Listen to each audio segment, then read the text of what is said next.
Now you action figure enthusiasts out there, JC here with another T&I toy review. Now today's video really isn't a full-on review. Instead today I'm going to be looking at the brand new Hasbro 6-inch Marvel Legends Nightcrawler figure and seeing how it compares with the older classic Toy Biz version. Now I've said many times how I think the Toy Biz Nightcrawler figure was one of the best they've done in the line. The articulation was incredible on it, even by today's standards, and you know, the detailing and everything was pretty nice as well. You also got the bendy wire in the tail. And so when Hasbro announced they were doing it, and I first saw it at like Toy Fair and stuff, you know, as good as the figure looked, I just wasn't really convinced that it was going to be able to top the old Toy Biz one.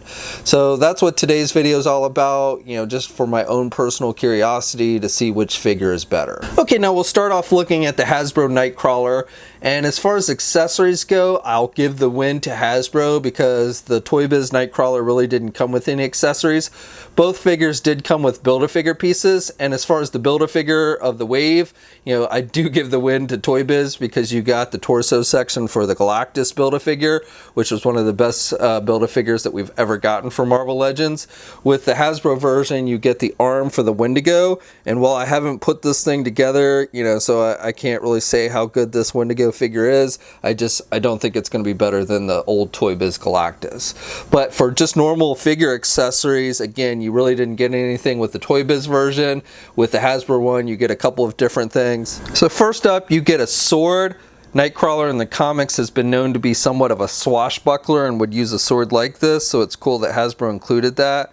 And you've got the metallic silver on the blade and the gold on the handle. You've got a little bit of sculpting detail here on the handle, which looks pretty good. And the blade itself, it comes out of the packaging, at least mine did, fairly straight. And this is, you know, it's got some flexibility to it, but it's actually a fairly hard plastic. The tip of the sword looks like it is sharp, so, you know, you could probably poke somebody's eye out with that. And it's not just a rubber material, so I'm glad they made it with a harder plastic so that it holds its shape pretty good. You get 3 pairs of hands with the figures, so you get a pair of basically open type hands, and then you get a grip hand for the right hand so that he can actually hold the sword.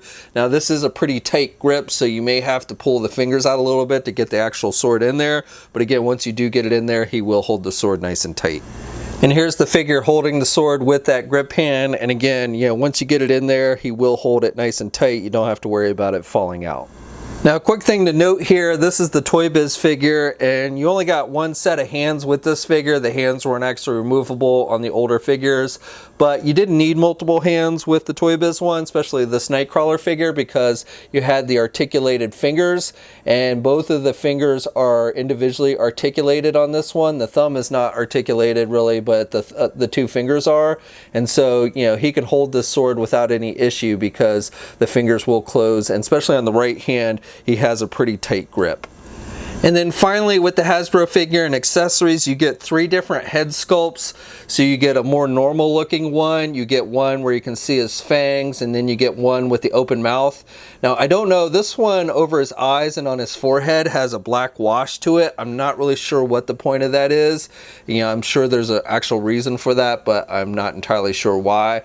I like the normal head. This is the one that's attached to the figure when you first take it out. They all have the yellow eyes, and you've got some paint wash around the eyes, which looks pretty good, and the eyebrows and everything look good. On the hair, you've got some blue wash in there, and that's the same on all of them.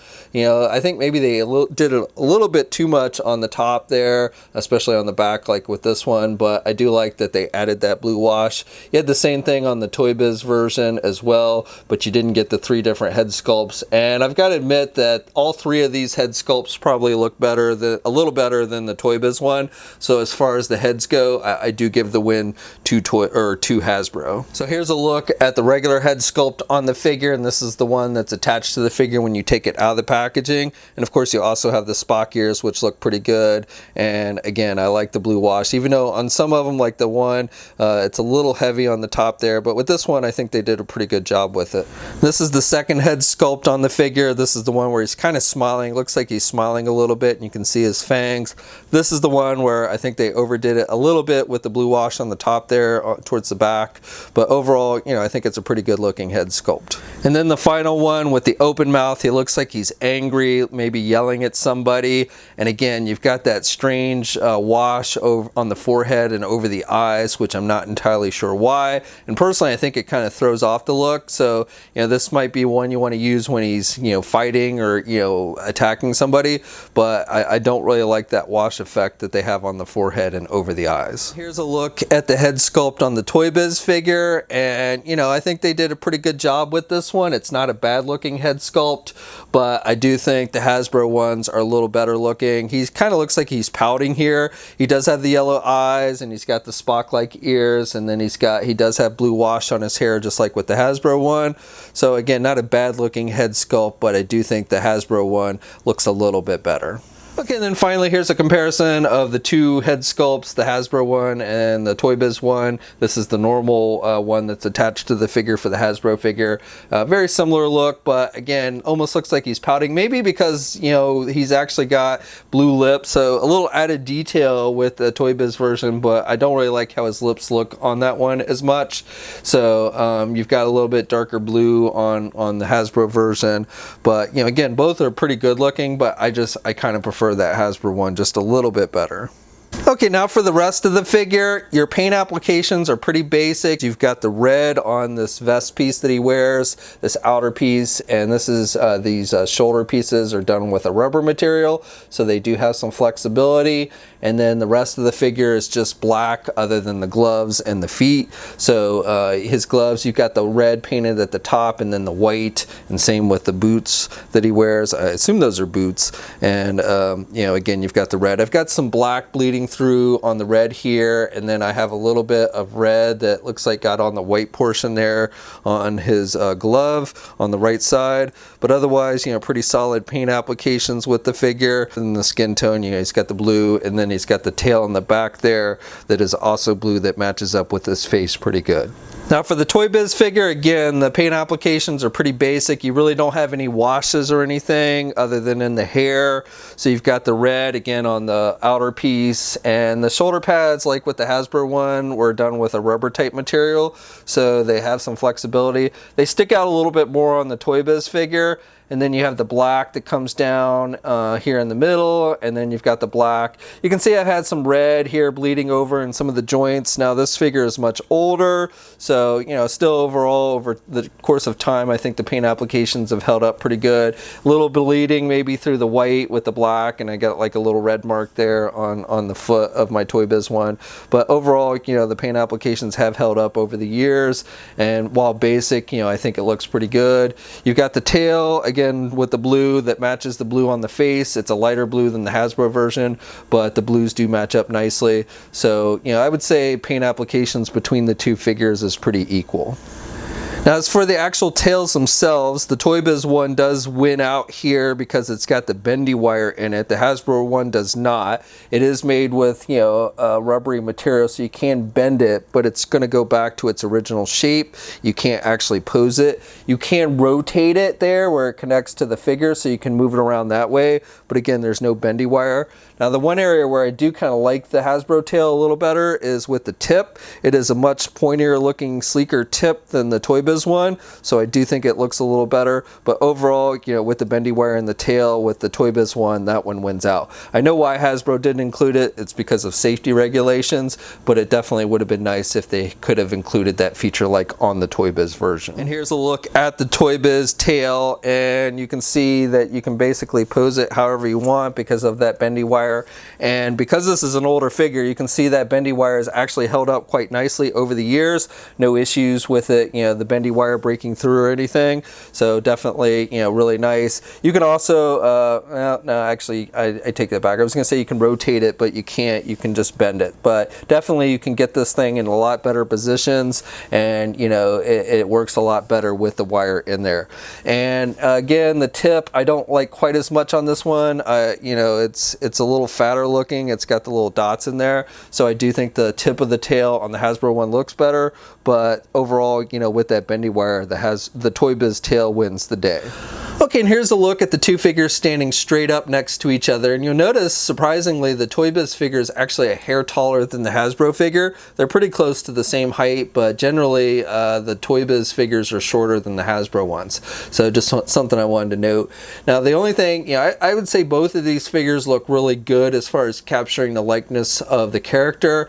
The only thing you might notice with like the Toy Biz one, because it is an older sculpt, you do have those ball joints where the leg connects, so that sticks out a little bit. You know, it's a more sleeker looking, newer sculpt with the Hasbro one. So in regards to that, I guess I got to give the win to Hasbro. But still, for the most part, I would say these two figures, as far as the overall look, is pretty comparable with one another. And while, you know, having the figure stand straight up like this, those joints stick out. When you get them into crouching positions and stuff, and you start using the articulation on that figure, and that's something where the Toy Biz figure, I think, is definitely going to outshine the Hasbro one. You know, you don't really notice those legs that much. Okay, so let's go over the articulation on these figures, starting with the Hasbro figure. So you can turn the head to the left and to the right, and it's on a ball joint, so he can look down really good with this one, and then he can also look up pretty good as well. He can look almost straight up, so good head movement. You don't really get much in the way of head pivot, but good up and down movement. Now with the arms, he can get his arm out pretty good there. I can actually get it up a little bit more, so he can get the arm out good, and you've got rotation there. You've got a butterfly type joint, so you do get some back and forth movement there at the shoulder, and then you've got the bicep swivel. You've got a double hinged elbow, so pretty good bending there at the elbow, and then you've got the rotation with the hands and the hinges on the hands, so you got the up and down movement. He does have an ab crunch joint, so he can crunch forward about that much, and then he can crunch back or look back about that much, so pretty good movement there. You get a waist swivel with him. With the tail, again, you just get the rotation, no bendy wire. And then with the legs, he can do the splits about that much, and you can get the leg forward about that much, and you can do the leg out and back. You have a thigh swivel, you've got a double jointed knee, so good bending there at the knee, and then you have the hinges on the feet, so up and down movement, and you have ankle pivot and 2 peg holes on the bottom of the feet.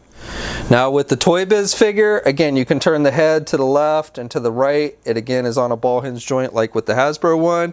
So he can look down, maybe not quite as good as the Hasbro one, but still pretty good. And then he can look back as well. He can look up almost straight up. You maybe get a little more back and forth movement with the Hasbro figure, but still it's pretty comparable. And you also, you get a little head pivot with this one.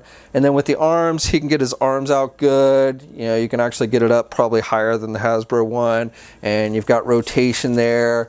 You don't have a butterfly type joint, so you don't get as much back and forth movement there at the shoulder, but again, you do have good up movement with the arm. You have a bicep swivel. You've got a double jointed elbow, so good bending there with the elbow. I would say you can bend the elbow on this one a little better than you can the Hasbro one.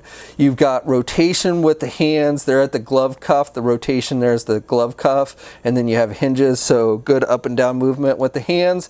And then you also get that finger articulation that I told you about before with this one. And then here at the midsection, you've got an upper joint where you can rotate and really don't get any pivot, but you can rotate good. You get an actual ab crunch, so he can crunch forward. I don't want to, this is an older figure, so I don't want to do it too much, but he has some back and forth ab crunch type movement. And then you also get a waist swivel with this one. And then with the legs, he can do the splits really good. He can get his legs up high. This is where those ball joints actually come in and are handy.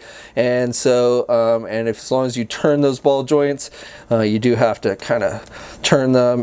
You can get them forward and stuff. And then he has a biceps or a thigh swivel. So you've got rotation there. He's got double jointed knees, so good bending there.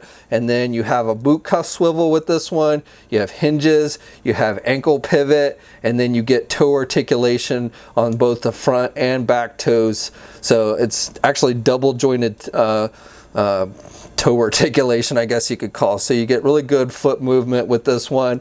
And you'll notice the joints are a little bit loose on this figure, but this is a really old figure that's had a lot of movement and playing with, and the joints have actually held up pretty good over the years.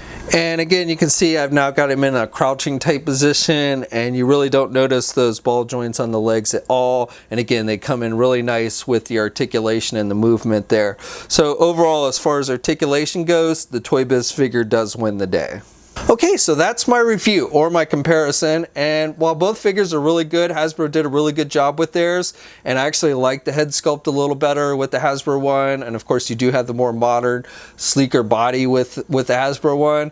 But with the Toy Biz one, I think you get a little wider range of movement, and then of course you have the bendy wire in the tail. Those are just things I love about the old Toy Biz figure. And with a character like Nightcrawler, which is super agile and gets in a lot of crouching positions and stuff, that's the one I think I have to go with. So, you know, again, the Hasbro figure is definitely a solid one, and it would have been awesome if they could have included the bendy wire in the tail. That would have made it almost perfect. I understand why they didn't because of safety regulations, but again, at the end of the day, if I had to pick one, I would go with the Toy Biz one.